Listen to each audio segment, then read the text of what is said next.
정인 자체가 상관을 눌러서 관을 갖다 구해서 관인상생을 갖다 유도시켰다는 얘기는 내가 상식적인 인물로서 살았다는 뜻이에요. 이미 선생님들이 관에서 상관을 눌러서 관인상생을 갖다 유도했다는 얘기는 내가 거기에서 신용력을 확보했다는 뜻이잖아요. 해석을 하면 내가 신용력을 확보했다는 얘기고, 내가 대출을 받을 수 있는 조건에 대한 점수를 갖다 충분히 준비했다는 얘기는, 정인이 상관을 눌러서 관을 갖다가 구한 사람은 참 묘한 거예요. 이렇게 정인이 상관을 눌러서 관을 갖다가 살렸다는 얘기는 내가 이렇게 그냥 관인상생이라는 것은요, 차곡차곡 점수를 쌓은 거고요.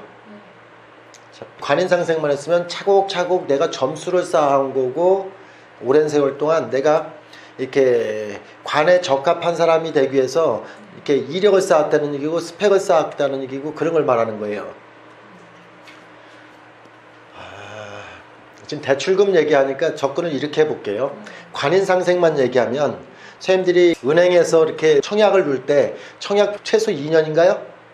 2년, 3년 뭐 이렇게, 근데 최소 2년이라고 하는 걸로 다 내가 알고 있는데, 청약은 24개월 이상이었을 때 내가 점수가 나온다고 해서 2년 세월을 갖다는 관인상생이라는 뜻이고요. 그래서 관인상생이 뭔 뜻이냐고 하면, 청약 같은 경우 24개월에 대한 준비가 완료됐다, 관인상생. 자, 관이 인에 대한 동정으로 관인만 되었다는 얘기, 2년에 대한 것을 갖다 준비했다는 뜻이에요.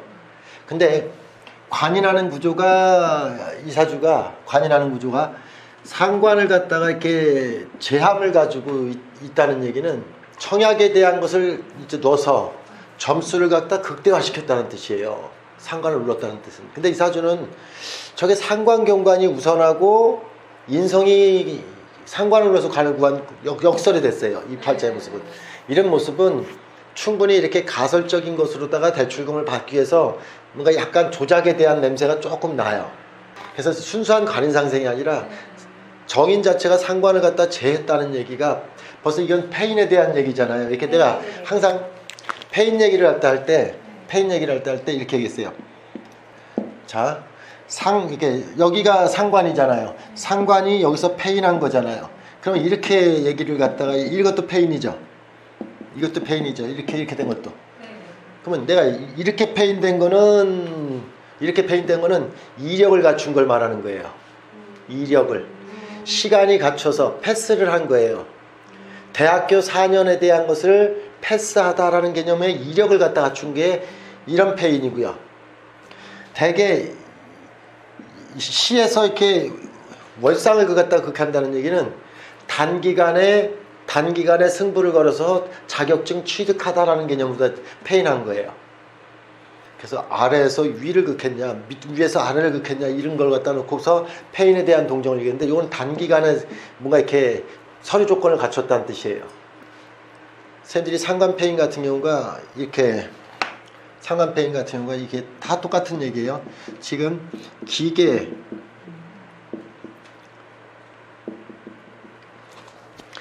경금이 상관페인이 이렇게 상관페인이, 이거는 페인이 된 거죠. 아예 페인이 되죠. 이거는 이력을 쌓는다 그랬죠. 이거는 대학 4년 나오는 게 더 중요해요, 공무원 시험 1년 공부해서 합격하려고 하는 게 더 중요해요. 이거는 1년짜리예요. 단기간에 승부를 걸어요. 되게 페인이 이렇게 되면 똑같은 거예요, 다 이게. 그래서 이쪽에서 이쪽을 극했다는 얘기가 조금은, 근데 근이 이렇게 여기에 이렇게 갖고 있어요. 이렇게. 그러면 이것도 조금 단기간에 승부를 걸 공산이 상당히 높아요.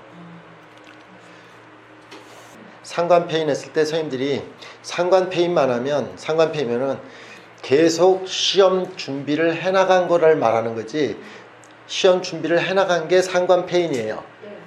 되게 상관페인 할 때 언제 합격하나요? 그랬을 때 관이 유력할 때 합격이에요.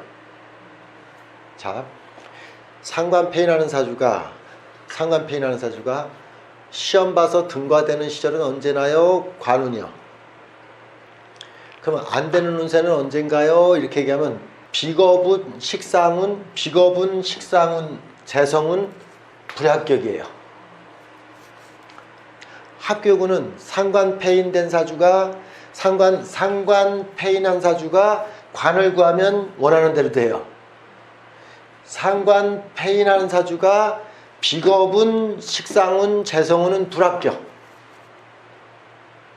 올해 무슨 운인가요? 이사주에 경자년 운이죠. 네. 신축년이죠. 올해 내년 같은 경우는 원하는 대출금에 대한 것을 갖다가 다 받기는 어렵다는 뜻이에요. 이렇게 해석하면 되죠.